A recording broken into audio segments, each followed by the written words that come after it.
All right.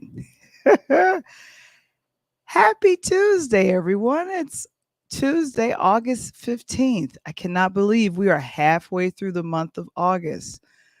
For the folks that have returned back to teaching and doing school, summer might be over for some of us, but summer is still going for many of us. And it's definitely going for me. I'm squeezing out the rest of the summer and doing fun stuff. I tell you guys, it has been phenomenal to be able to experience summer outside. Because a couple of years ago, we weren't experiencing that. But I am back. We are back. It is Talk on Tuesdays. It is time to get it going, guys. Let's go.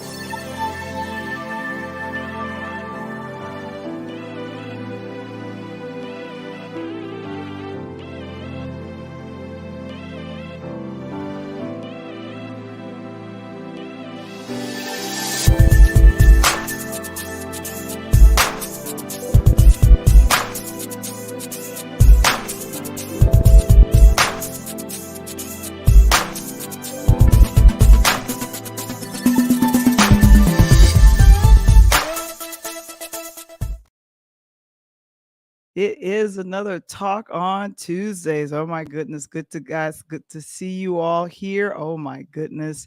And my gosh, it is another great Tuesday. I have been traveling, guys. I know you guys have been wondering where has she been? Yes, I've been traveling, doing some fun stuff, but definitely, guys, it has been a whirlwind. I'm doing some more traveling a little bit later in the month, but welcome, guys, to another Talk on Tuesdays.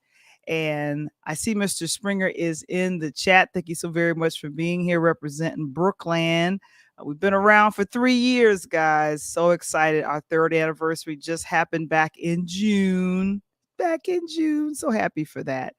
And if you are interested in starting your own platform or becoming a fan of our Interludes platform, join us on Patreon.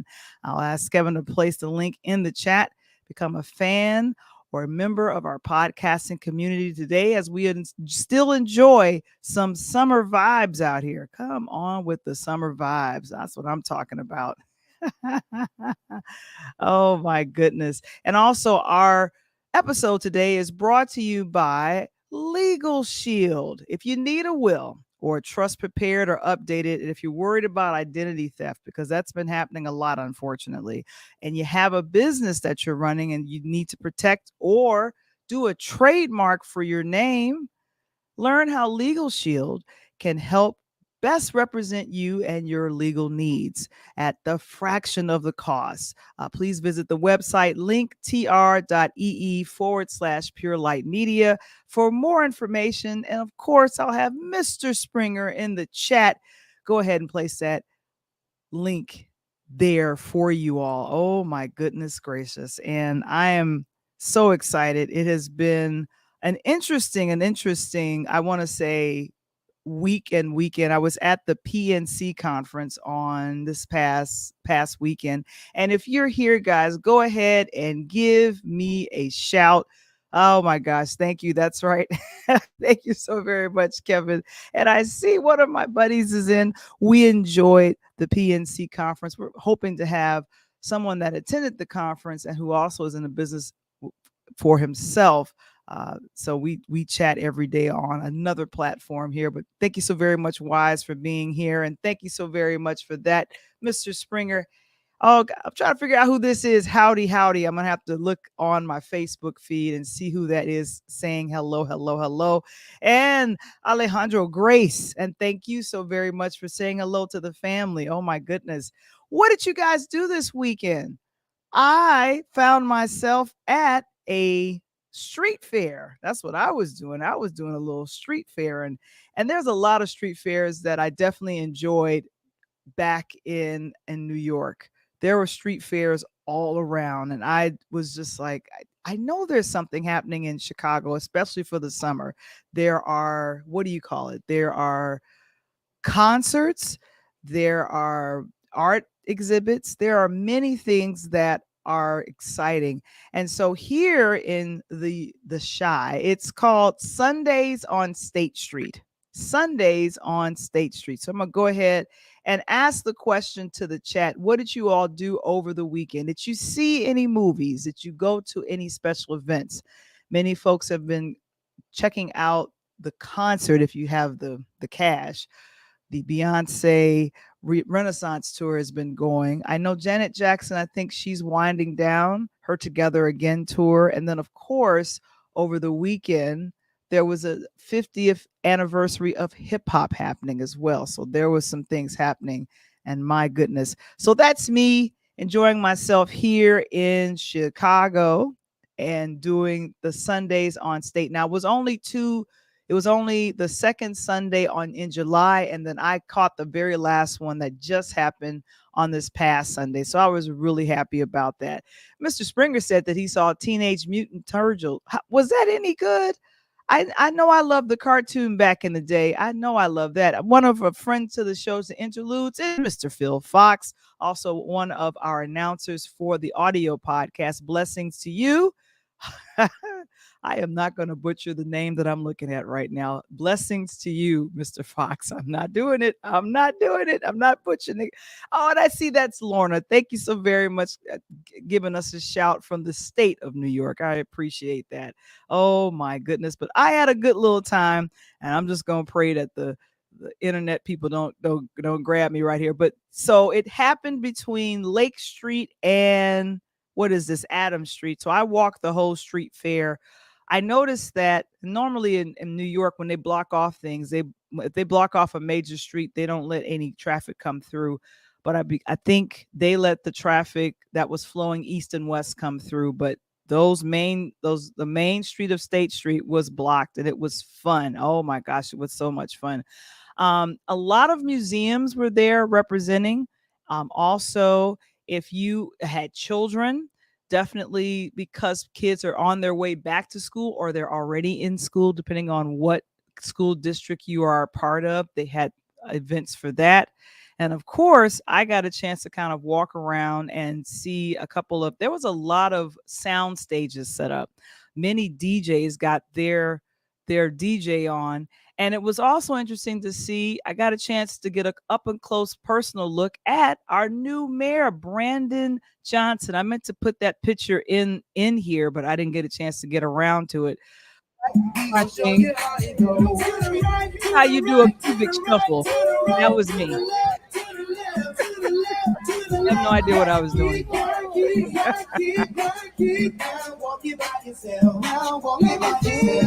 And you know, I know what you're doing if you are able to do that with a camera. That's what I'm talking about. Can they follow you on social media? This is a young lady that performed, and the mayor got a chance to see her. That was fun. My Instagram is Victory with 2 eyes and an underscore. She's out of breath. Yeah.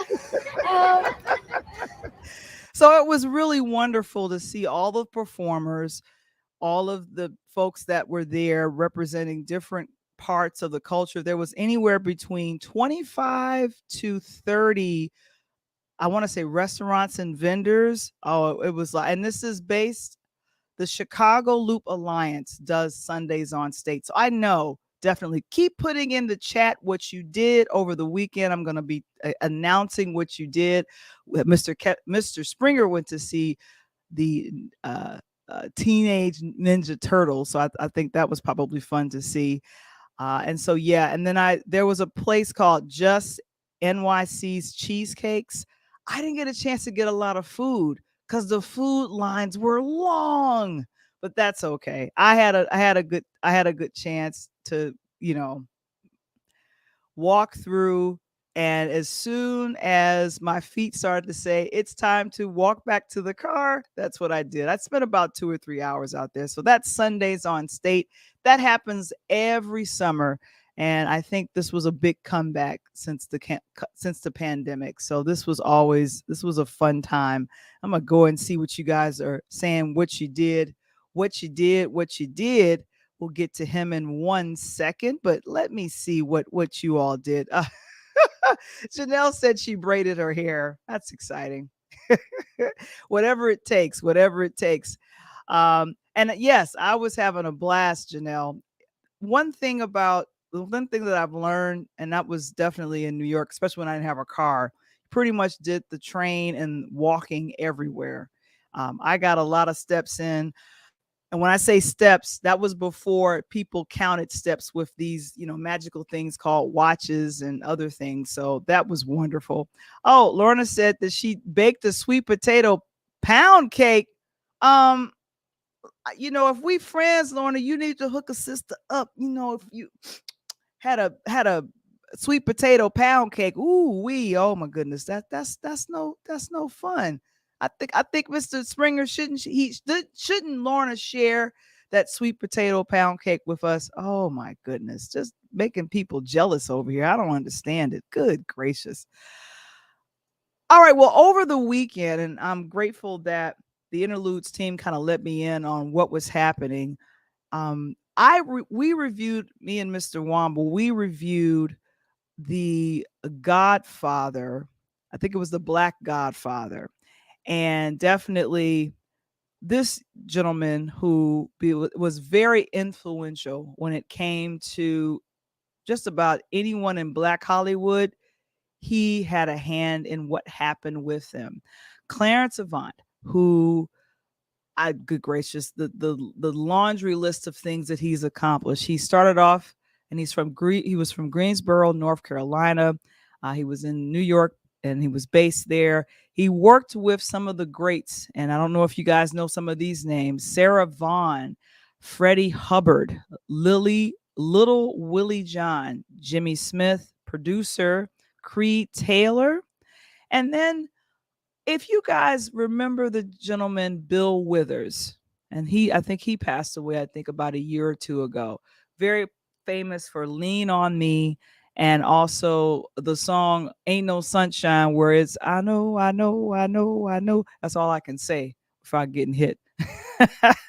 So he discovered this gentleman, and he had started the Avant Garde Broadcasting, and it was one of the first Black owned radio stations in the US.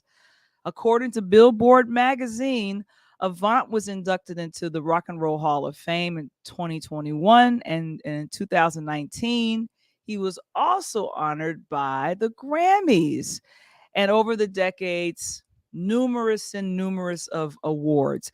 But the one thing that I will point out, I just didn't know how far and how wide his reach was in The Black Godfather. That's currently streaming on Netflix.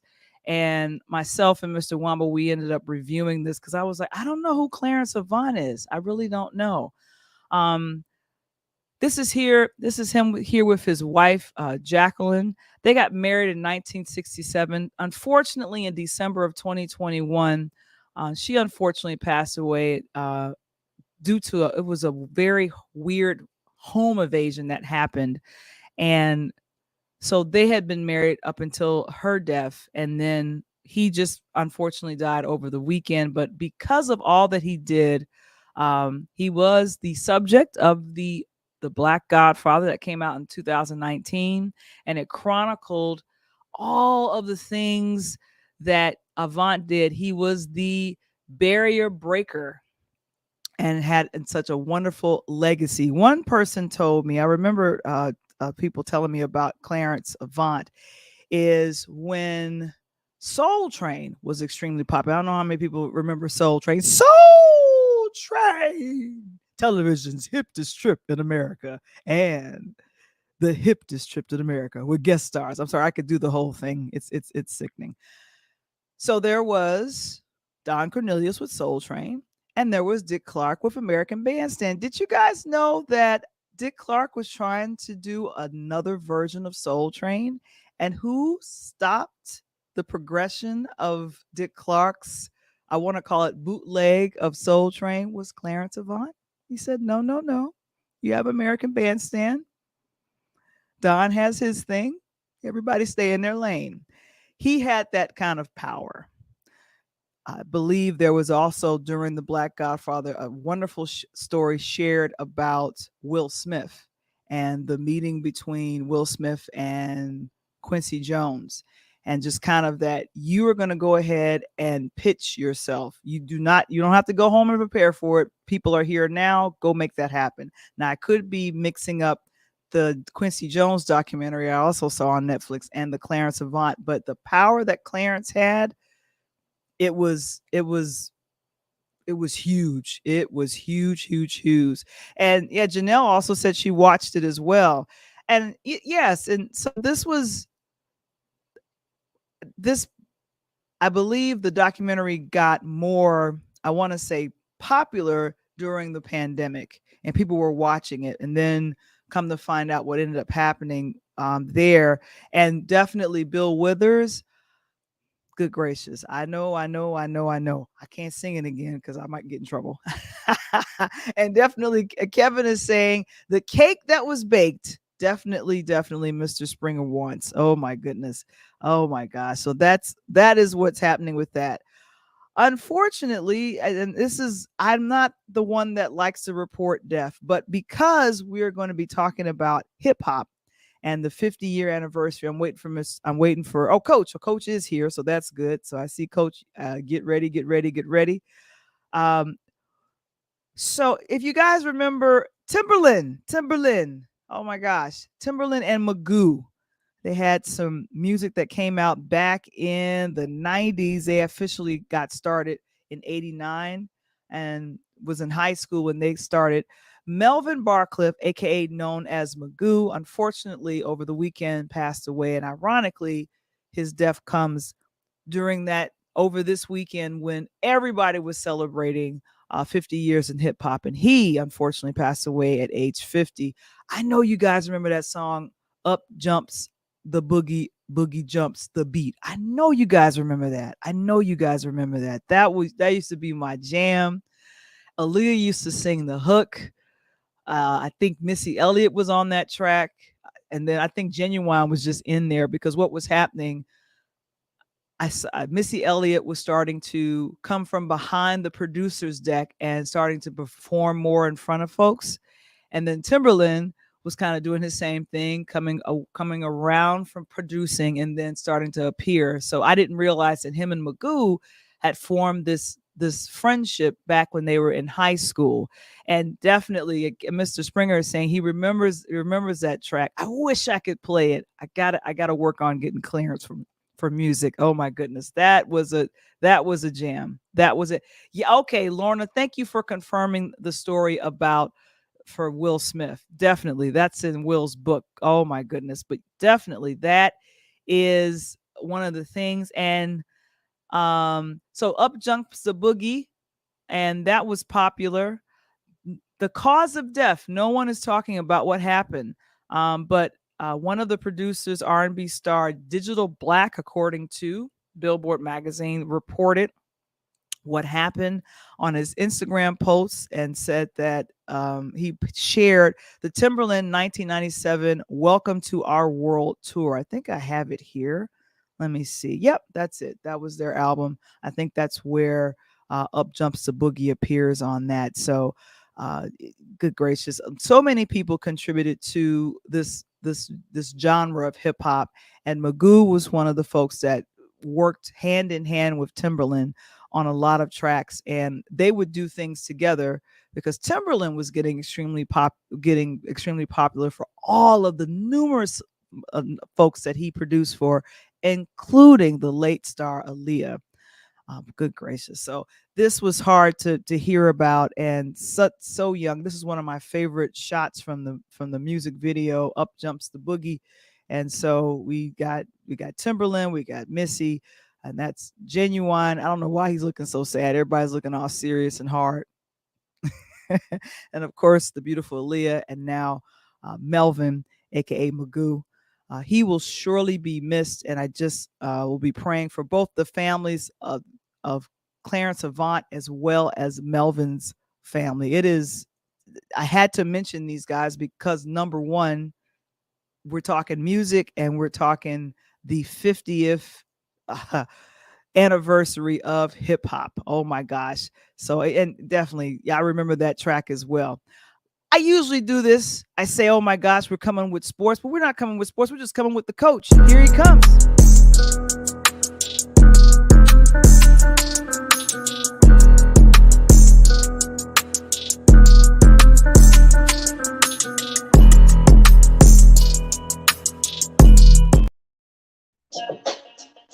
Hey, hey, hey. How you doing? How you doing? I know we couldn't drop the lyrics, so I had to play the instrumental because, you know, I keep the DJ in me. Come on, Val, the voice. Mm-hmm. Love ya.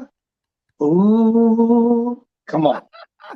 Up jump the boogie jumps the bay, man. You remember that? You remember that track, right? You Come remember on, that track, right? Come on, man.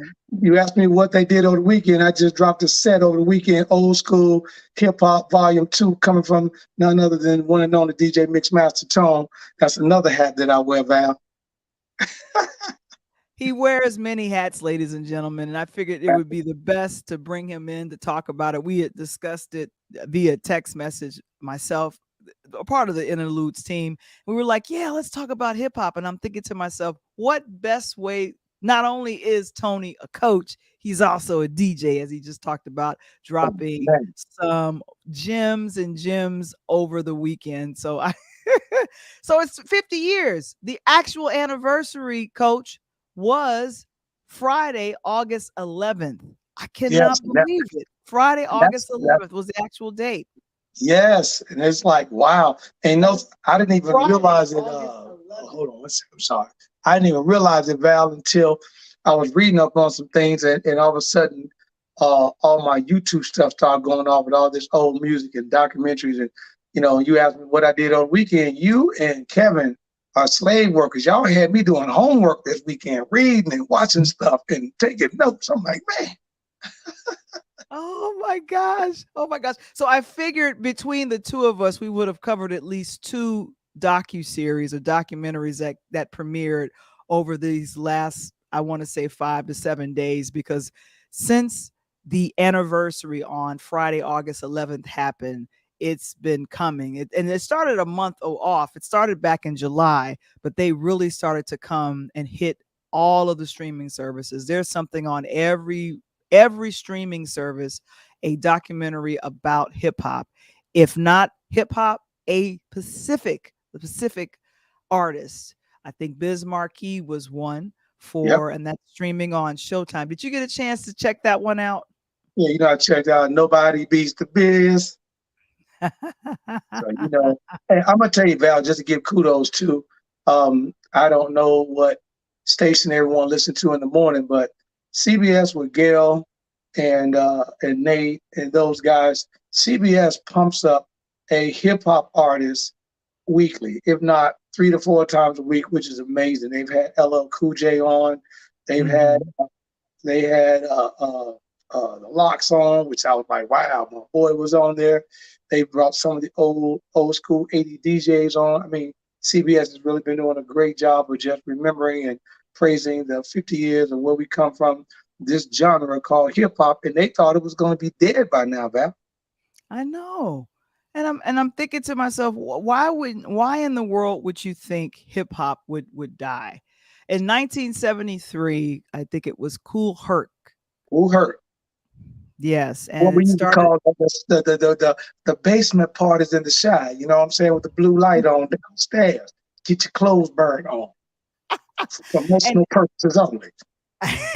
And a lot of people kind of fuss around and go, well, no, hip hop started in Chicago. I feel like Chicago definitely embraced and claims we are the place and birthplace of house music. House music, yeah, for sure.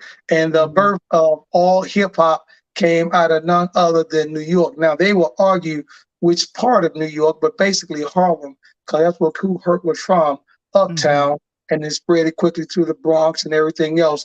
But New York had that sound. When I was on the yard, that's all. Everybody must have thought I was, coming back from home from New York, because I bumped all East Coast stuff. And as you already know, my fans know, audience know, I'm a huge Nas fan. Period. Yeah. That's one of the best lyricists in the game.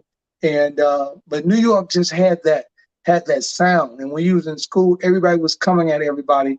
And the cool part about it, Val, my son had asked me, big shout out to my son. And I got a shout out real quick to my little cousin, Suzette Burgess, down in Mississippi, girl playing basketball, starting in the middle school, made the team. Kudos. I'm going to have some pictures for you next time, Val, to throw up, but I'm just proud of her, and she's on her way. But me and my son was talking, we was at home about that, and we were talking about why did hip-hop become hip-hop? And of course, we were talking about because you could dance to it. But over the weekend, you guys gave me this big assignment, and I'm listening to the ladies of hip-hop, right? The series with Queen Latifah narrating everything. And how that came about was basically when Kool Herc had done some music and was starting off with Sugar Hill Gang and all that back in the day, they were making fun of the soldiers. They were making fun of the American soldiers and how they were coming in, left, right. They were like, look at them. They look like they were hip hop, and it's stuck. And then someone said that at the basement party when Kool Herc threw the first party, and Grandmaster Flash was the DJ at the time. Wow, and so DJ. Master was the one that created the scratching and everything, as he called it, turntablism back in the day. And he used his mother's fabrics to cut out, what we use as called scratch pads today. That was all made by none other than Grandmaster Flash himself. Wow. Yeah. And I have to say, when I was checking out Ladies First as the genre of hip hop, very male dominated. Yes. Definitely. I remember the very first record I purchased, my mom helped me purchase. I didn't have a job. It was Clap Your Hands, Everybody. And you got what it takes. Because I'm Curtis Blow, and I want you to know that these are the breaks. Break it down. 1980. Come on. Come on. Did not know. And that was skating rink. Exactly. That was a skating rink. Thank you. On 87th. 87th in a ring, baby. So I didn't know about the women in hip hop, and most notably one of the big songs, I said a hip hop hippity hippity hippity hop by the Sugar Hill Gang. A woman was the person that was, thank you, Shad Rock. She is the one that discovered them and was actually operating this record label that they were on, and they talked with her. It was so good. And Dream Hampton, who also did the Surviving R. Kelly documentary multi-series, she's one of the folks that made sure I felt like she touched on every topic women in hip hop have faced or are facing. And it wasn't just not just the pioneers, but who's currently out there. So it makes me have, instead of a dismissive attitude, Mr. Womble and I were talking a couple of months back, and I think we were reviewing one of the music award shows, and I was like, I don't know what this girl is saying. It's just notice she's half naked. Where's her clothes? Oh my God. I was turning into my mom. That's the new genre. That's it, right? That's the new stuff. So I was like, oh my gosh, I'm turning into my mom. But there was a singer who won a lot of, I think she also won a BET award for best collaboration. Her name is Latto. Yes, Latto. I love Latto. I saw Latto when she was first coming out with Jermaine Dupri on his show. And she was a baby and she won that show. But she did not take the record deal though. Correct. And of all people, Def Jam came at her to offer her more money, but it wasn't even what she wanted because they were going to cut a deal. But let's take a couple of steps back, Val, because I know we gave kudos to Grandmaster. I know we gave kudos to Sugar Hill, and I know we gave kudos to Chirac.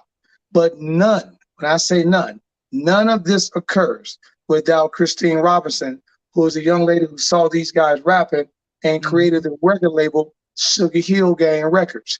And she was the one who took these guys around, spent her money and put them in the back of a Cadillac and was dropping them off at different clubs in New York back in the early 70s when they were trying to perform and getting kicked out. Now, you got to remember, you're still coming off the cusp of house music, because New York was still a big house music scene with Frankie Knuckles and Yeah. everybody. They were doing their thing. And then the first rappers that really came off the house music / hip hop was African Bambaataa with Plot Rock to the Planet Rock, Don't Stop, So they in the Soul Sonic Force. And that was the huge scale. You put that on at any party, Yes. you're going to rock out, period. Yeah. And Yeah. that's when Sugar Hill decided to come about. But Mhm. what we're talking about is so interesting. So you and Mr. Springer, and by the way, I appreciate you guys tonight for logging on. Again, this is Interludes Talk on Tuesday with Val the Voice. I'm Coach Tony. And if you ain't up on this, you got to subscribe so you can keep getting this good word. But what made me upset is what you're showing now. The women out of this were saying that for them to make their deals, they were getting barely 16 points. And 80% of their music and money was going away. Some of these people, because you asked about the first record. My first record, which I love both of them. I was a huge MC Lyte fan and Crown Understand. And then, of course, I had to jump back with Latifah because she got the first award. And UNITY, who you calling up? UNITY, that's a unity. And so people don't remember, but Latifah and MC Lyte was going back and forth. But the funny part about it wasn't even them. The person that the rappers respected of all people was Roxanne Shante, because she was hitting them in the head, and she was 14, 15 years old. And and let me jump in here. I didn't know that she did the first diss record. Yes. I had no clue. Yeah, she did the first diss record after they came out with who is Roxanne Shante, and she answered the question. And then they came back and tried to put her on the corner. She straight sliced them up. Mm-hmm. And people don't remember, she actually had a diss record for Queen Latifah, but it never went because Queen Latifah said that she didn't want to get into the nuances of women on women at the time because she knew that it wasn't many. And if it didn't go right, it would have killed the entire era of women trying to jump in the game.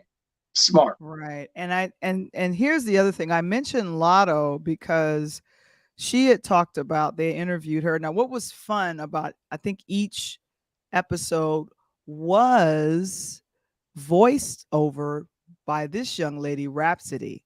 I didn't know she had worked with Kendrick Lamar. Yes. And frequently collaborated with him on a couple of things. She is nice. I don't know if you've ever heard of any of the stuff that she's done. Oh, but come on now. All Rhapsody and Raw Digger. Come on, Raw Digger. Yeah, I love Raw Digger. Oh my goodness. Yeah, and I didn't and I totally forgot that women at one point had to kind of be a part of a crew. And I loved when they interviewed Yo-Yo and she said, don't call me a B, Ice Cube. Just say woman. Right. And the funny part about it, she tamed it. Again, this is why we try to teach. I got to shout out to my daughter, Ashley, her boyfriend, French. He's down here doing his thing and producing, in the studio. He's on tonight. What's happening? Make sure you put some courses in here for me. But I like, because he's in this music and the new stuff, Val, I like throwing on that old stuff for him, that 1970s. That 1980s, the old track. So as he's doing stuff, he understands where this music actually came from. Right. Like Coach Chris said right there, Sugar Hill Gang. That Sugar Hill Gang album. Remember, man, the food that tastes like mud. Everybody knew the Christmas song was Sugar Hill. Come on, everyone sang that song, but every Christmas it was on. And then what did Curtis Blow do? He came back and made Christmas in Hollywood. Wasn't he the first that did a first hip hop Christmas song? Yes. I feel like he was the first. I feel like he was the first. I feel like he was the first. Took it to another level. Exactly. So definitely, guys, do this for me. I know you guys are watching. Name your favorite hip hop song of all time. That's gonna be hard. I'm gonna give you mine off the top. That's gonna be hard. Oh, and Coach, someone is saying hello to you. It's Johnny Pratt. Thank you so much. And then Pratt, in And St. Louis area. And Wise agrees with you. He says Nas is the GOAT. He says Go- Nas is the GOAT. And Janelle saying it's too many to name. Just name somebody. Name Wise, somebody that's Wise, up the top of your dome. Who you got, Coach? Wise becoming my favorite players. You know, man, Wise be on the show, you know, and he and I, we see eye to eye on so much stuff. I'm going to pound him out. But I'm going to tell you right now, while we was on the yard, there was a lot of artists. And I was DJing at that time, doing some of the parties on the yard and stuff like that, off campus and stuff. But, you know, the song that rocked the nation, and there's no other song, you're talking about first diss song, but a song that had no hooks, basically, and he spit from beginning to end, is none other than KRS-One and My Philosophy. If you ain't on that, you better Google it and you better listen to KRS-One, My Philosophy. And I'm telling you, there was no, when you drop that at a party, you can forget it. It was a wrap. I have to say, now I see Mr. Springer has put up Protect Your Neck. Yeah. Yeah, you remember that one? Oh, hey, but if you're going to go Protect Your Neck, Springer, you got to add Triumph, a cream in there. Definitely. And Janelle says that her favorite, you remember this one? The Rockweiler, Method Man and Redman. You remember that one? Yeah. Oh my goodness. You know, but again, these are a couple of the young artists on in that early 90s. I'm going when they started with the origination, you know what I'm saying? That just hit everybody. And if they want to put it right there, you cannot forget my boy Nas, then Illmatic. Now Wise, now I see you and Wise are vibing. His is If I Ruled the World. Now Lauryn Hill's vocals on that was phenomenal. Let me pause right there.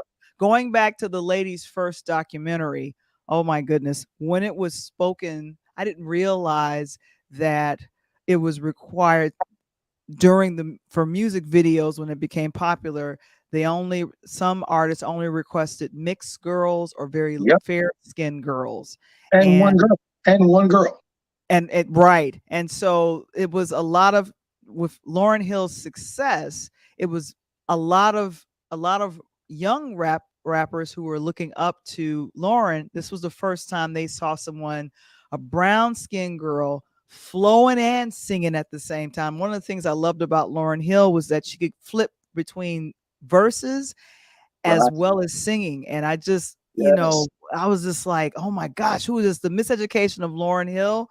Miseducation of Lauryn Hill is ridiculous. 5 Grammys, Album of the Year, Song of the Year. You not heard that album, you better go get that album for a female. Miseducation alone, and that is a ridiculous album. And people forget she had Wyclef in them with her too. I know. And then and here's when I was DJing, this used to be my favorite song to get people on the dance floor. The choice is yours, Black Sheep. You can get with this, the choice is you can get with this, or you can get with that. You can get with this. You can get with this is where it's at. Come on. This is where it's at. You know, and to spin this on a dime, you know, the big topic tonight, and you guys gonna laugh. I'm gonna throw some good knowledge out there. I'm glad we're having this topic. It's great. We're talking about 50 years of hip hop with Val the Voice. Of course, I'm one and only Coach Tony. We on Interludes Talk on Tuesday. Make sure you get that subscribe button. But Val, the top 5 rappers who wanted to be athletes, and then you got the top 5 athletes who wanted to be rappers. And I'm gonna give you guys some information that maybe some people don't know tonight. Val, I don't even know if you know I did this research, but Kobe Bryant had a rap album in the late 90s. He did not. Yes, he did. And he had a track with your girl, Tyra Banks, called Kobe. What? I didn't know that. Oh my God. When you Google Kobe had his 2 big hits. One name of his song was I Put On for My City, which he was talking about LA, because at that time they was getting ready to win their first ring. But he had his Diamond in the Rough cut was KOBIE featuring Tyra Banks. And then I'm gonna go to what Mark just said. He put on here, about people forget about Das EFX, right? And Fu-Schnickens because of Busta Rhymes. Fu-Schnickens, La Smooth. I ain't got nothing to prove. And so Who dropped the number one song with them that year as an athlete? Do you remember? 92 Who dropped the number one song with them that year as an athlete? as an athlete. Was Yep. it I'm not gonna guess. Who? Go ahead and tell me. I was thinking Shaq, but probably not. Bingo. Shaq. What's up, Doc? Can we rock? Oh What's up, Doc? no! Can we rock? And with the full stickers, you know what I'm saying? So Thank you, and- Debo. Debo Yeah. guessed it correctly. yeah, Debo there got- you go. There you I go. know. You got to know that because the Food Snickers and Shaq, people don't know. And then he dropped a song that he played off of Tupac's "Dear Mama" and My biological didn't bother. Meaning he talked about his biological dad didn't bother to raise him, Oh, his stepdad did. And Right. like my girl DJ Leah, what's up, girl? You are 100% Slick yes. Rick the Ruler. But before you get to Slick Rick, Yes. you got to remember who did Mhm. Slick Rick DJ for, Val? That's a very good question. I think he DJ'd for. He was in New York, so that could have been anybody. Who the beatbox? Who beatboxed the most? Oh my gosh! My gosh! I see his face. It was the show. Dun, dun, dun, dun, dun, dun, dun. What's the name of that? Fresh. Dougie Dougie Fresh. Fresh. Dougie Fresh. Yes. Yes. So and before Slick Rick became Slick Rick, he was DJ Ricky D. So let's put the Did not history know out there. that. I He did was not. DJ Ricky D. He was DJing for Dougie Fresh. And when Dougie Fresh came out with the show, and if you remember the verse, he said, "Come on, Rick, put it on." And when Rick came in, here's a little verse that needs to be heard. And then he was jamming and he spit so hard. The next album, he drops the album. And that's when Slick Rick came out with Uncle Ricky, tell me a bedtime story. Dun-dum, dun-dum, dun-dum, dun-dum. I love that. So Come let me call out another couple of my favorites, and this was also mentioned in Ladies First with the Netflix documentary, was the remix of "I Want to Be Down" featuring Queen Latifah, Yo-Yo, yeah, that and was MC Lyte. Remember that was a hot track. That was a hot track. Come on, come that was on, ridiculous. come on. Yeah, And then of that's course, special. going back to '88, I got it Especially when Queen made. Latifah Special came out Ed. and spit that verse. Oh my goodness. I got it made. Special Ed. That's one Oh of my yeah, I got it made with the remember that polka dot shape. Dun-dum, dun-dum, Yeah. dun-dum. Yeah. Man, that was, oh, you taking me back. But see, if you really want to get gangster with this, you know what I'm saying? Mhm. Because I go deep in the crates. You got to pull out some of that Cool G rap. And you lose talking about the Hill Street Blues. You lose Mhm. talking about the Ill Street Blues. Google that one, Ill Street Blues, Cool G Okay. rap. And of course, you haven't mentioned the best band at that time who came out. And here's what's so good about history, Val. 30 years ago, Saturday, 2 albums came out 30 years ago, Saturday. Which were they? 30 years ago, Saturday. So 30 years ago was 93. Yep. And that's when I was still actively buying music. Okay. 2 albums came out. This is the 30th anniversary for these albums on 50 Years of Hip Hop at the time that rap was exploding. Okay, so give me a hint on who the group or the folks are. It was both of them was a group. One was large. One was so large they had so many members on the stage they had just done a documentary on them. Hello. Wu-Tang Clan. Wu-Tang Clan, and that was the Cream album, Dollar Dollar Bill, y'all. And who was the other group? I'm going to guess. What do you call a group of Native Americans? Native tongues. Nope. Tribe Called Quest. Oh, Midnight Marauder with Bonita Applebum. It's time to put you on. Bonita. And that's I'm on the world tour with my Mike and my man. Ooh, yes, and of course, my favorite is from Check the Rhyme. Check the Rhyme. Yes. Now check the rhyme. I'm just gonna admit to you all, I had a little bit of a crush on Q-Tip. Is like that is really, and I just, he could pretty much rap. He could pretty much say anything. He could pretty much spit anything to me back in the day. I'm sorry. And he got your wig standing straight up. And then, of course, Arrested Development. Remember Tennessee? Oh yeah, yeah. Unfortunately, rest in peace from our big brother. But yeah, I love Resident Development. But that Yes. you and Mhm. and I know one was watching these guys and my Chicago fans, we could not be considered from Chicago. We didn't give the number one lady rapper out of the city from the 60644, and that's none other than who? The The Brat. Brat, the The Brat. Brat. And I have to say it was good to see her story on Ladies First. Oh my gosh, when she talked Yes, about Coach, how she wrote a rap for church. yes, And my good gracious, they talked about her. right, right. But Like, that's what she wanted to do. this is funny. Mr. Phil Fox says, shout them milk crates out, get them albums, get all them samples. Now Yeah, there going you go. from Ain't no Phil Fox. South them crates out, man. Hey, Phil, here's the problem, Phil. The young guys don't know what you're talking about. You're talking about milk crates, man. Come on, man.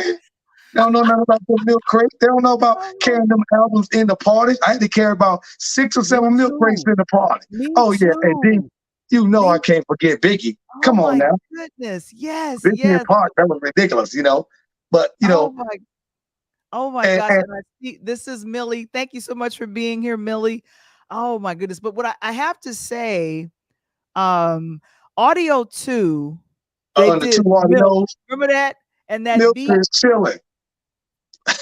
keep going, top billing. And Top billing. I What that was must one kind I of say? that was kind of the baseline for the queen of hip hop Yes. soul.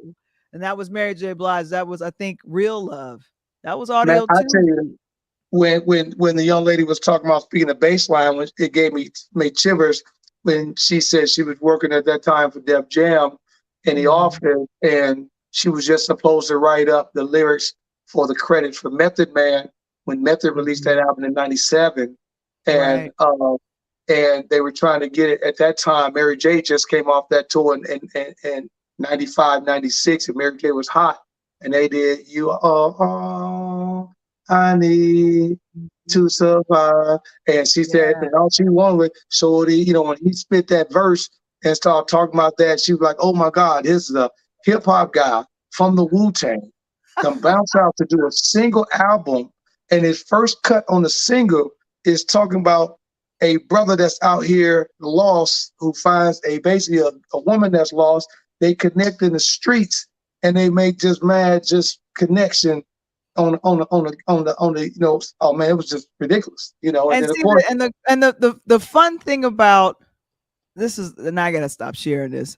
The fun thing about the age of hip hop and how many folks have collaborated in that space, it's weird seeing Method yes, Man as an attorney and yeah, seeing Mary power, J. Blige as a drug dealer on this yeah, yeah, power show. Because I'm thinking, oh my gosh, they recorded oh, this song all these years and then ago, and you now they're you acting together. That's like and blowing my brains, man. then you forget the most important one, 50 Cent's writing.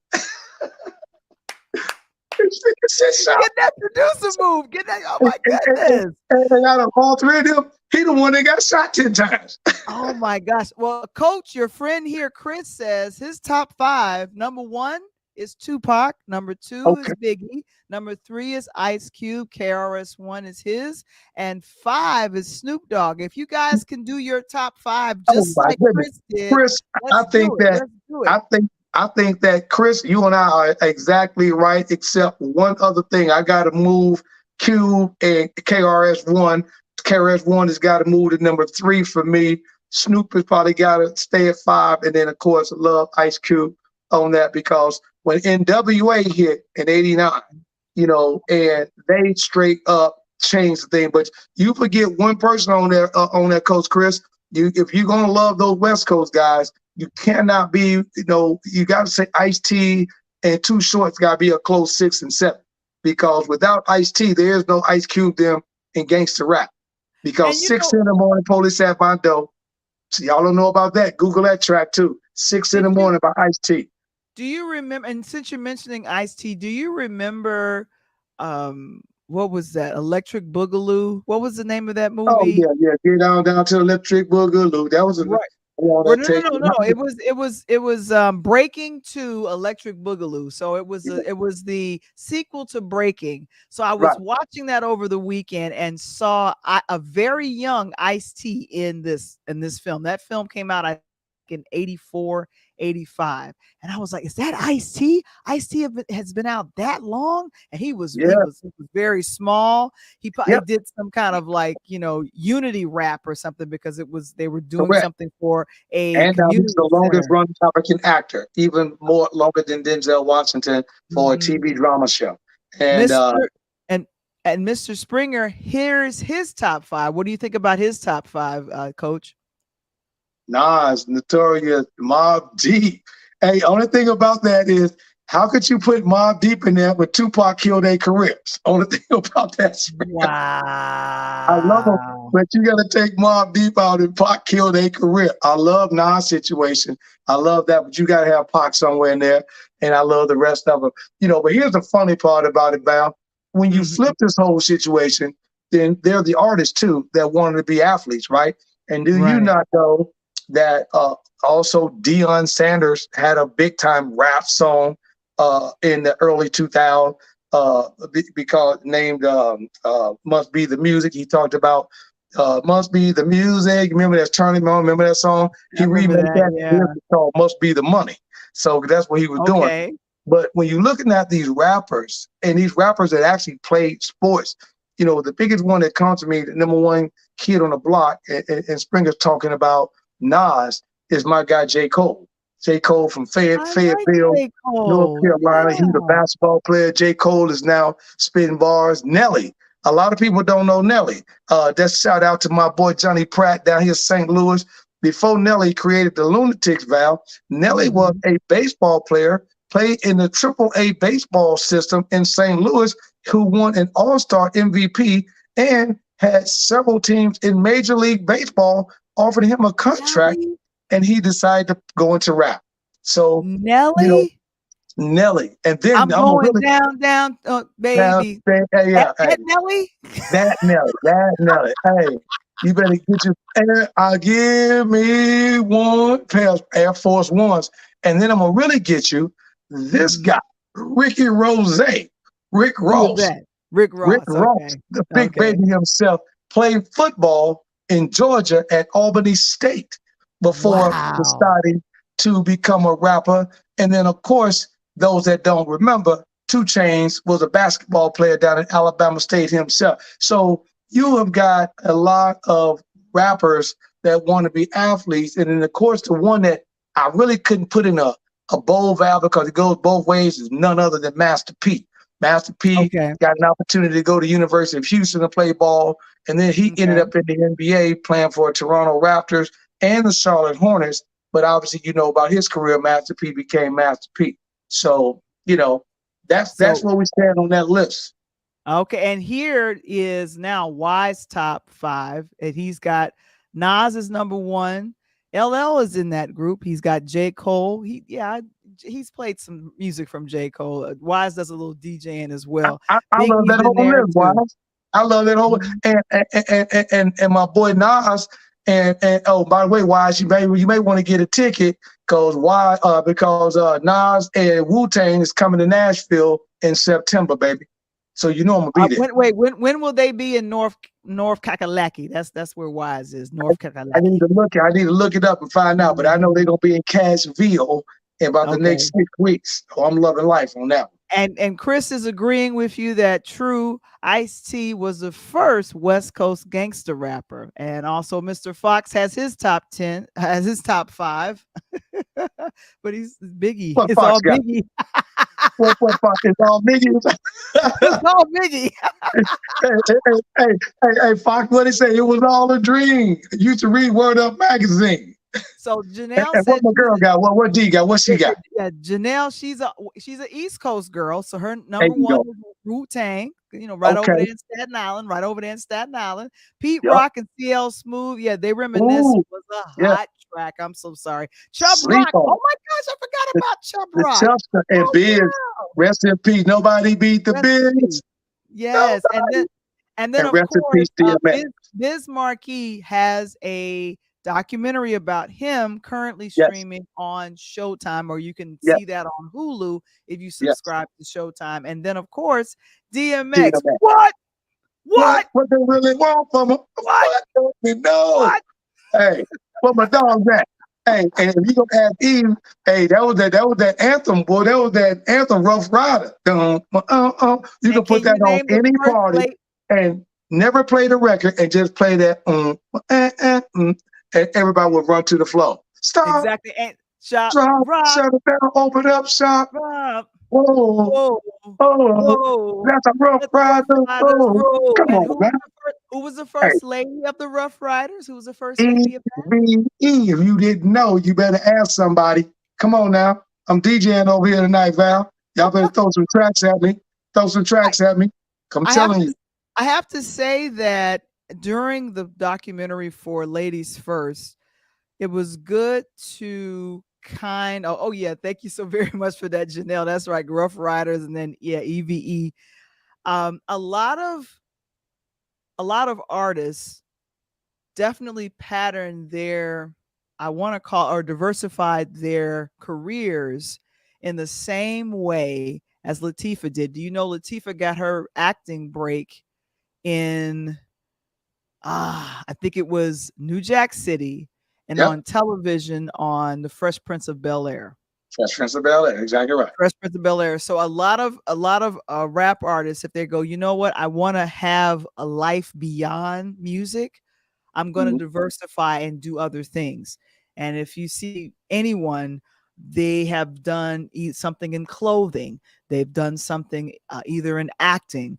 She just signed a super duper deal with Procter & Gamble. And if you guys really want to understand the nuances of going from the rap game into that, if you have not listened to Ice-T's one-on-one interview with Vlad on Vlad TV, you need to check that out. He talks about how he was not even he was not going to do the police officer for New Jack City because he and Latifah were all in the same one, and Van People came to get him. And when Mario was talking to him, he's like, man, I've been a dope man and a gangster on the streets of California. Why am I going to be a police officer? He said he took a moment to go down to San Quentin and go talk to a couple of his players and hustlers that he knew. And they were like, if you don't do the part, give it to me.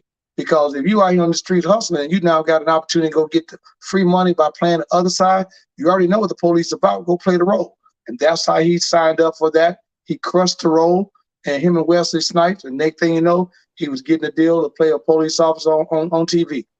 Wow, that's amazing. And if you think about it, Ice-T recorded a song called Cop Killer. I find it so ironic that he recorded this song, and for the last 20 plus seasons, he's been on Law and Order doing what? Playing a cop. Let me tell you something. and let me tell you something. He said in the interview, Val, that track, do you know it just received a few years ago a Hall of Fame inductee into Rock and Roll Hall of Fame with the Rock Band, and he made that track, and they banned it. And when they banned the record, when they banned the record flew off the shelf because people wanted to know what he was saying. And the record is now in the Rock and Roll Hall of Fame. Wow. Now let me give you my top 5. Now this is hard. I had to type mine in real quick. So number 5 it's mainly because of I would play the song and people would get on the floor.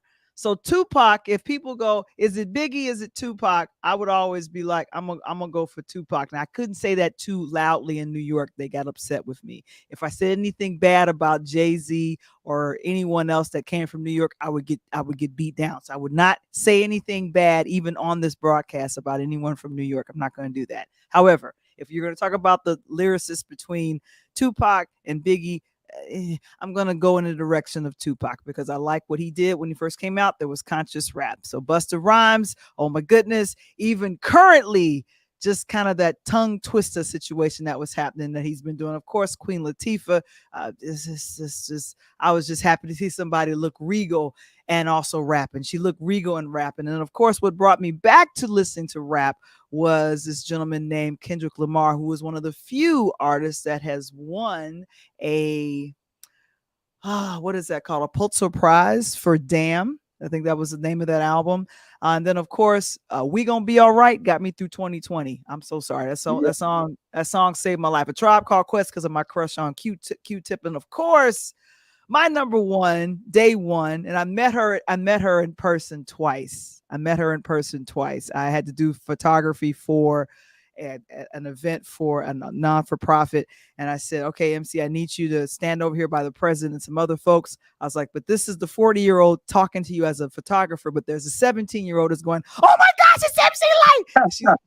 She just cracked up laughing at me, and she's like, you all right. I was like, but I'm not. She's bound in the corner in a straitjacket. You're not gonna have to worry about her coming to attack you. It's not gonna happen. Because Cha-Cha-Cha, that was my jam.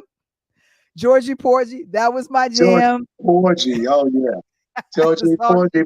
So with me, I'm gonna go from the backwards top from bottom to top. And who you got as number one is my number 6. And my number one female artist in the 6th spot is none other than MC Lyte. Because I'm telling you, Cram to Understand, Georgie Porgy, and my 50 Cent disc, oh my God, listen to that. When she her audio was, oh my goodness, that whole album that Lyte had. And a lot of people don't know, Val, MC Lyte is a professor here in the South at ATL at none other than Clark Atlanta University. What? So in case you didn't know that, that's where she's at. And I'm about to throw a curveball. Diversifying your career. That's diversifying your career. And I'm going to throw a curveball for number 5. I love my boy, because when they open him up, none other than Scarface, coming from the Ghetto Boys, and Scarface, number 5. Face has some track, and he had the South rolling at one point. Number 4 for me is Tribe Called Quest, because I love him. 3 for me is Wu-Tang. 2 is Biggie, and on top of the diamonds, got to be Pac, because the number 1 diss track in America was Hit 'Em Up. Oh my goodness. That's what took Pac out, but Hit 'Em Up was ridiculous. Oh my gosh. For Coach Tony, that's his favorite. That's his number 1. It is Tupac. That's your number 1. That's what I got. Now here's Mark. Mark says, what about Dead Prez? We already mentioned KRS-One earlier, and then Public Enemy. Of course, Public Enemy. Yeah. So let me ask you a question, Mark. So I'm about to get you, Mark. I'm about to get you. If you say Dead Prez, you got to give me the number 1 track from Dead Prez, and it was a meaning to hip hop today. What was that track, if you remember? He's gonna be typing that in, and we're gonna play the music there. Chris Robinson says one of his other favorites was LL Cool J. Cool J dropped the first slow song, and I Need Love. Come on, man. I know. And then also he mentioned Eric B. and Rakim. One of the coldest songs they recorded, which sampled a Al Green track, was Mahogany. Mahogany. That used to be my jam. Don't forget the movie, Val. Eric B. and Rakim was Juice, Crazy Juice. Oh yes. Oh my. What song was that from Juice? That was Crazy Juice. I Got Juice. I Can't Go Around. That was the Juice. That was Juice itself from Eric B. and Rakim. Okay, I see Mark came in late because we mentioned all these people a little bit earlier. He's funny. Yeah, Mark, but I'm gonna go back to your question, Mark. If you don't understand that you said Dead Prez, the name of that track was Hip Hop. That was the name of the track. Hip Hop is dead, right? So hip hop, hip.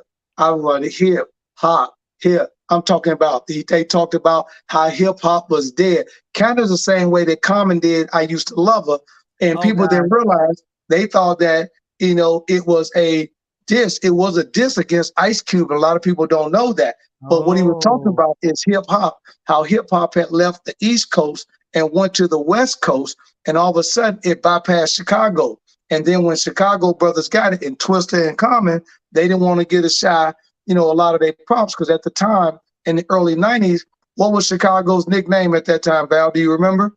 It was probably a nickname I want to remember. It was probably it was. So you had the East Coast, you had the West Coast, and they called Chicago the Mid Coast.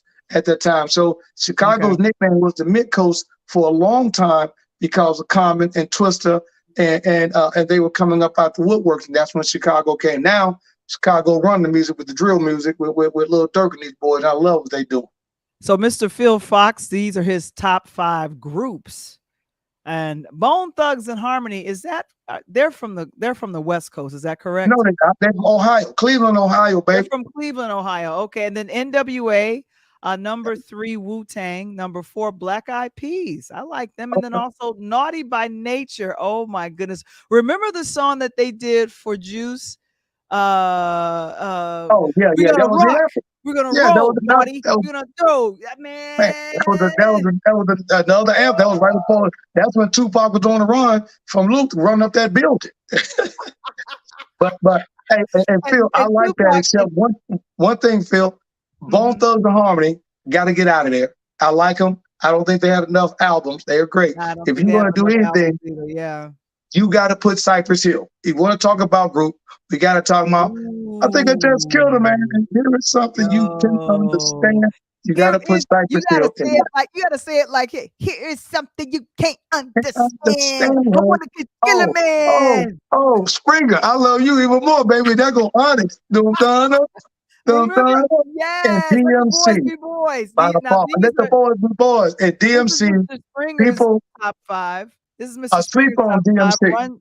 Run DMC is number 1. Mobb Deep. I forgot about Mobb Deep. Naughty by Nature, Wu-Tang, and then Onyx. I love Onyx. I didn't know Bone has Grammys.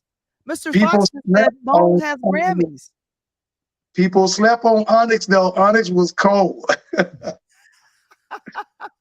got some Grammys. Bone got some Grammys. Bone got a lot of Grammys. Because that album, East 99, was ridiculous.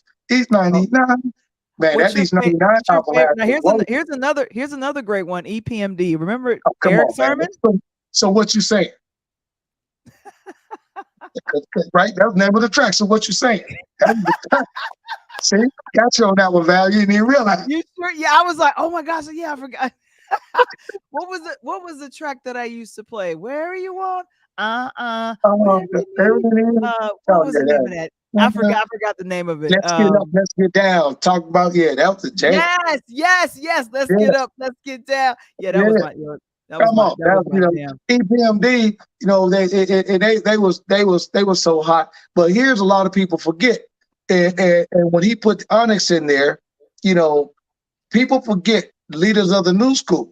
Leaders of the New School was led by none other than Busta Rhymes, right? Mm-hmm. And Busta Rhymes' cousin was Q-Tip. So that's how they end up connecting, and he ended up jumping out doing his thing because, they end up fizzling out. But, that Leaders of the New School, that first 2 albums was like crazy because no one expected Busta to do the things he was doing. And of course, they just honor him in 50 years of hip hop this year, and Busta's still Busta. So, Yeah, and it was good at the BET Awards. He got a Lifetime Achievement Award. And Mark, you're right. People slept on the Dirty South. That's why I said Scarface. People slept on UGK. People slept on Outkast. And I'm telling you, the boy that ran thing for a minute was none other than T.I. T.I. had it going for me. Do you remember the movie ATL? They were playing that over the weekend too. How do you guys remember ATL? Go to the skate rink again. Come on now. And then of course Wise says, "I'm done now." He said he loves "You Got to Chill" from EPMD. That's what got to chill. Hey, now, Wise, you gonna say get off the Bozak? And of course, who's gonna? I'm fresh and so clean. Come on, that was my ain't nobody dope as me. I'm dressed so fresh and clean. And T.I. is definitely the godfather of the South, and with the new sound. But Outkast took it to another level. And in the meanwhile, don't sleep down there because Jeezy had a great run. Because Jeezy was in between both of them, but Jeezy was the man. Now, I want to give some props to Kanye West, because I'm always looking at the folks that come out of Chicago, because myself and Coach, we're from Chicago. But I want to say that Kanye was producing. I don't know if we reviewed, Mr. Wamba and I reviewed Yeezy. We reviewed that docu series that was on Netflix. And to find out how hard Kanye hustled to get his music heard and record deal, I have to say, for years, Jamie Foxx, known as a comedian, he was on his own sitcom, The Jamie Foxx Show. But the record that put his name on the map. Which one was it? And I'm gonna ask you a question before you even give me that answer. I'm gonna ask you a situation. So it was Jeezy's situation. Do you remember what happened in the scenario when Kanye came to him, and what track was that put him on the map? Now, who is this? Now, this is Kanye put who on the track? So Kanye came to give Jeezy a track, and they was gonna write the album for Jeezy. And Jeezy was like, I don't have time to put it on there. And they were going to go do a show over in Europe, matter of fact, over in London. Jeezy said, nah. So Ye asked him, let me buy the track for you. He's like, cool. He sold the track to Jeezy for $1,500. And then they got over to Europe. And he said, you know something? I'm going to go ahead and let Ye open up for me. And he sang one song, and Jeezy almost never got the crowd back. What song was that launched Kanye's career in a big way? I do not know. Please tell the audience. I'm about to say right. I'm gonna sing the verse. I want y'all to sing the hook. Nah, nah. Wait till I get my money right. Yo. Hey, and when when he said, "Wait till I get my money right," and he dropped the mic out, and then Jeezy said the crowd finished the verse. And Yeezy snapped on the track. And when Jeezy came on, it took him 3 or 4 records deep to get the crowd back, because Ye had ripped the stage up, and the rest is history. And so the track that's a little GED facts for you. So the song I was talking about was the one that featured Jamie Foxx, Twista. Through the Wire. Yeah, and no, not Through the Wire. Is Are You Gonna Be? Oh yeah. She said you want some Marvin Gaye, some Luther Vandross. Man, that was a little beater to set this party off on ride. Let's see. Well, man, the way he would speed up music, and you're like, I want to hear all them old songs. That's what the Vandross he doing. All right, I like that one too. Come on. I felt like he put Chicago on the map with that. But you know, like he put Chicago on the map for that. Oh, big time. And here's another little fun fact for you. People may not know. Ye was one of my people I had on my list. Do you also know that Ye was a big time football player in the city of Chicago, and was on his way to a scholarship and decided that he wanted to go into music because he had an opportunity to run behind Common and Twista and saw what they was doing. And again, he got a chance to get on the road, head down 65 to 75 South to go mess with Jeezy and these boys in A. And obviously it paid off for him. Oh my gosh, that's amazing. That's why this been just a wonderful night. When you hear people say athletes want to be artists and artists want to be athletes, 9 out of 10 times a lot of these guys have tried both sides of the hook until you find what you really like. But you know, the most important thing for me, Val, is that when you and I can talk, we can go back, because not to date myself, but I was on that cutting edge of when hip hop came in. Coming into college and coming into school. I remember that we ruled the yard with these East Coast rappers and what was going on. And I got an opportunity to see the East Coast versus West Coast battle when NWA hit and everything that was going on with Puff Daddy and Tupac and Biggie. And then all of a sudden NWA blew it to another level. So, to see hip hop still around right now and flourishing. And now this is the time for women. And I am so embracing these young ladies who are in the rap game right now. Pay these young ladies, pay them the money, put them out. We done did everything we can do. Let these young women shine. Let them go make their money right now, because if this is what we're going to do, we're going to grow it, then why not expand it, right? If you're going to grow it, then expand it. And these young women, like they said on the show the other night, it's crazy that women had to go do extra things just to get their name out. And it was always behind a man. So now these young women don't have to do that. So let them floss, let them ride, pay them some dollars. Exactly. So our recommendation, if you have Netflix, please go ahead and check out the docu series. It's 4 episodes of Ladies First, a story of women in hip hop. It's very, very eye opening for me, very educational. If you're a fan of Biz Markie, he has the documentary on that as well, and it has been fun. And if you Chit-chatting ever with watched you the guys. Wu-Tang, check out that Wu-Tang series so you'll understand how the Wu came on Hulu. And that's on Hulu as well. And then, of course, just to wrap it up, we have Mr. Fox. He's letting us know his top 5 producers. Number 1 is Dre. I remember Jay Dilla. Jay Dilla, that's one. We have Timberland. Oh, good gracious. That's a laundry list of how many people that he's produced for. There's Pharrell. I met him in New York back in 2002. He's a short guy, but he's fun. And then Kanye West. Kanye West is coming in at number 5. Mr. Fox, thank you so very much for letting us know about that. And then, of course, I didn't know new Jay-Z exhibit at Brooklyn Public Library breaks records. Oh, yes, and if you guys get an opportunity to come down to Nashville, Nashville has the one and only Val. They got the one and only African American musical museum here in Nashville, of all places. Downtown Nashville just opened up during the pandemic, and they've done some really big things, and it is really, really nice. It was funny. I was telling my son about a couple of stories. And he went down to visit the museum. He's like, Dad, some of the stuff you were talking about, I saw it in the museum.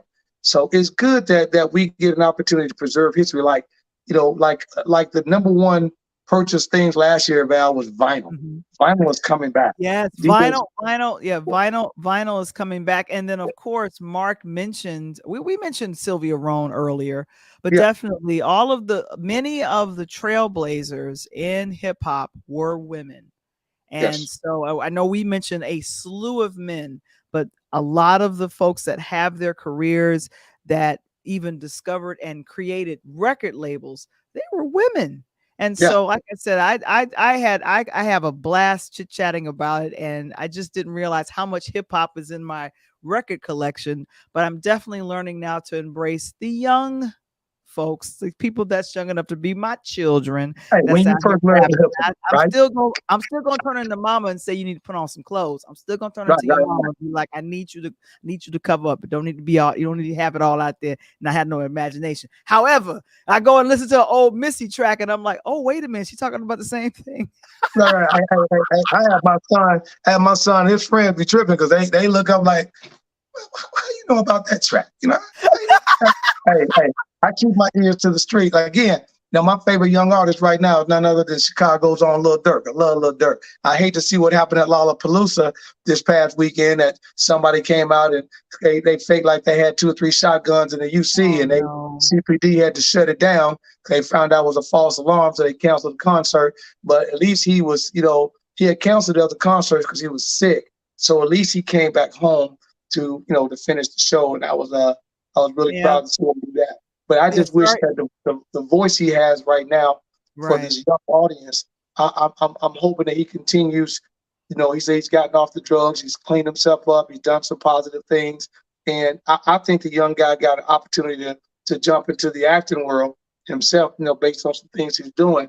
But I love these young rappers out here right now. They got some good music going on. Well, this is fun. Phil doesn't agree with you. He says, nah. Today's music is trash. I feel like a lot of the folks that are underground is probably the folks we need to be listening out for. The underground, and it's funny. A lot of the folks that got their record deals or are doing stuff like that, they end up getting a bigger record deal because they fought so hard underground. And then here's my thing. Why do we have to sound like somebody else? The great thing about the diversity of hip hop is that people didn't sound like each other. It was people just had a different sound. Tribe Called Quest didn't sound like Wu-Tang. They didn't curse back in the day, Not that and we wouldn't much. call women out their names, right? That's why Exactly. they called it hip hop. You could dance to it. Now it's just rap. Mhm. And I Right. agree with you on that, Phil Fox. You know, I don't think that today's music is trash. I think it's what Val just said. I don't Mhm. think the ingenuity of these young rappers that are coming up are really diving into history and using a lot of the good remixes. That's what made old music so good because, Right. like you said, you know that when you put a track on, you heard Barry White, "Come on, baby, baby, shut the door," or you heard Teddy Pendergrass, "No, turn them off, turn them off." You heard those and you knew what they were, Right. Parliament Funkadelic, and I can go on, Shy Lights, I can continue to go on and on. And when you look at this, that's what I'm saying. You look at this Wu-Tang docuseries and they talk Mhm. about the old music that they had to put in. Because again, they had 36 guys in the chamber. They didn't have hooks. Gracious. They just That's a spit. lot of people. Yeah. And they just everybody was doing what they do. But now when you look at this new crowd, and I think Phil, what happened, Val was making that point. Back in the day, you had to sell a record, right? You had to perform a concert, and you had to try to get radio airplay because TV wasn't there. We only had MTV, and it was only on a certain time. Well, now Mhm. these guys go out to the internet, like Lotto said. She was. Remember, she said that in the docuseries. They didn't want to give her a deal. She stayed independent. She already Mhm. had so many millions of followers. So when she dropped that track, her followers knew who she was. So unless you could bring that money above where her followers was at, she stayed independent, launched her track, and they know, boom. And since Jermaine Dupri, she put him in the blender because that show, she said, when you won the show, they were supposed to get $100,000 deal. That never happened. And that's why Mhm. she ended up leaving him, signing with somebody else. And and Phil says that I would agree. Maybe this new music just lacks substance. So, But here's the thing. When Lotto started, I think she was rapping about reading, but she was real yeah, young at the time. And then she was doing some other things. And then now it's, highly sexualized a little bit with what she's doing. And I'm thinking well, the whatever that lifestyle she trend grew up. is. Right, and here's the thing, whatever the music execs or stuff are saying, this is what's going to sell because music, if we can really talk about the sales of music, it's totally different. There was no Napster, there was no streaming, there was none of that stuff. It was you Correct. went to a record store, And bought and you Yeah, I bought paid my money. you paid your actual money. And so a Fill up the lot of milk crates. As Phil said, the milk crate, fill the milk crates up every week. and Tony, here's a fact for you. I got this fact from a record executive. When someone gets 1 million streams on Spotify, do you know how much money that is pulled in there for the artist? And unfortunately still has to be split among a bunch of people. 1 I think. million streams only gets $4,000 to $5,000. Okay, I was gonna say Very 2,500. low. No, it's Yeah, it's and, very low. And then and, that's and, all. and And keep in mind, all of that's not going to the artist. right. Hey, you remember the episode on Martin when your boy was when Sinead went to court? All she wanted was Tommy in her car, and she wanted everybody had their hand out. That's what it's like. So So I hate to say that, but it's just so very unfortunate. that's And amazing. and right now, as we still think about, if you notice, we've been focusing a lot on music and then other things that's been happening. See this, sir? I want to bring on some actors, want to bring on want to bring on some folks that work in the entertainment industry, but Yes. everyone's still on strike. So unfortunately, they can't do a lot of interviews. So the songwriters are now talking about going out on strike to kind of really shake things up along with the actors and the writers. But there's some deals that are now, the producers are now coming to the table and talking a little bit more about, okay, let's see if we can get this thing wrapped up. But it's streaming. It is streaming. Actors and writers are not making the money off of the streaming services as Right. deals were back in the day. As Yeah. soon as this strike breaks, good gracious, I have a laundry list of folks that have agreed to be on Interludes That's Extra awesome. Talk on Tuesdays, but because of the strike, they are restricted to do podcasts and interviewing. If you notice, Yep. if you look at any TV show right now, you're not seeing any actors, you're seeing directors and other folks Correct. because they're supporting the strike. And and Strike! again, That's what's happening right now. And again, that's why we got to enjoy the stuff. And that's why right now, someone was talking about, you mentioned earlier about the Power series. That's why 50 Cent's so smart. His series is still airing September 1st because he said he knew down the road when this happened a few years ago. Remember when they struck a few years ago? Right. And he said he remembered that. So what he did, he stayed 2 years out in front of all of his series. So from now to next year, his Power series are going to launch on time, all new, because he has 2 years worth of series in the vault. So that's perfect. So you're probably not going to even skip a beat. And again, what's going to happen, Val? He'll be number one because the people will see those series come on time, but what's going to come. Like right now, I'm going back to The Wire. I know, and I'm rewatching Insecure. Insecure is currently streaming now on Netflix. And one of the Amanda Seales is one of the people that was acting on that show. I saw a video. She did a podcast, and she was talking about getting 15 checks, and they didn't told her $200. Right. 15 checks from Insecure streaming on Netflix, and the total of her 15 checks did not total $200. I'm sitting here going, are you kidding me? Insecure was huge. Go back and look at the series, Val. Remember when on the Lady First docuseries when they said when she talked about that Yo-Yo at that time. No, not Yo-Yo, but who was it? I think it was Queen Latifah. It was either Latifah or MC Lyte had the #1 track out.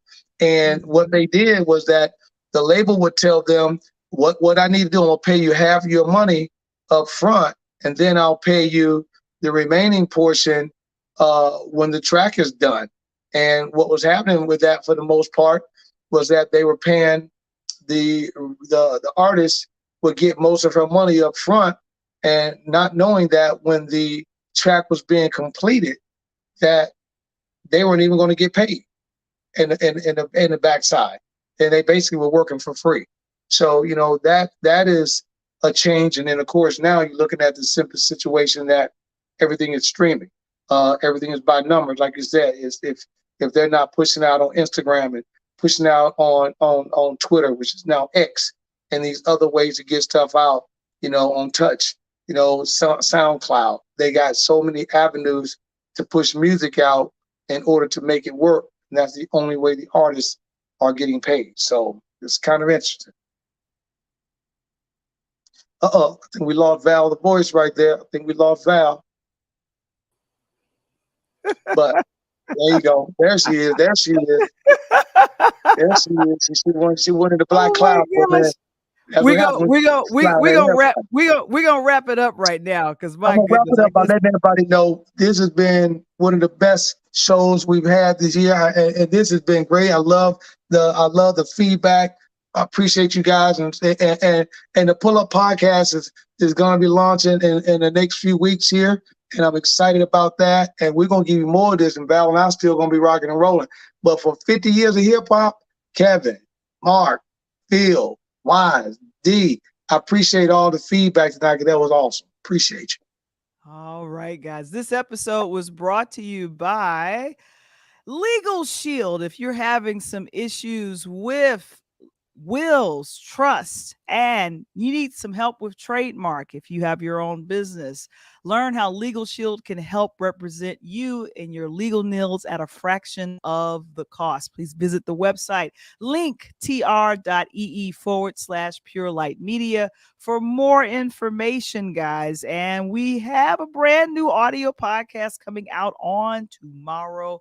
I thank you guys for being here with myself. On behalf of myself and Coach Tony, we really, really love and appreciate you guys for being here. We'll be back next week. If you haven't done so, please hit the like button, the subscribe button, hit the like button and subscribe. And I want to thank you guys. We are now over 400 subscribers. We only need a few more to reach the magical 500. So it'll be exciting. Oh my gosh, it'll be exciting to reach it. So guys, thank you so very much for joining us. We are out. Me and Coach. We'll see you next week. Peace.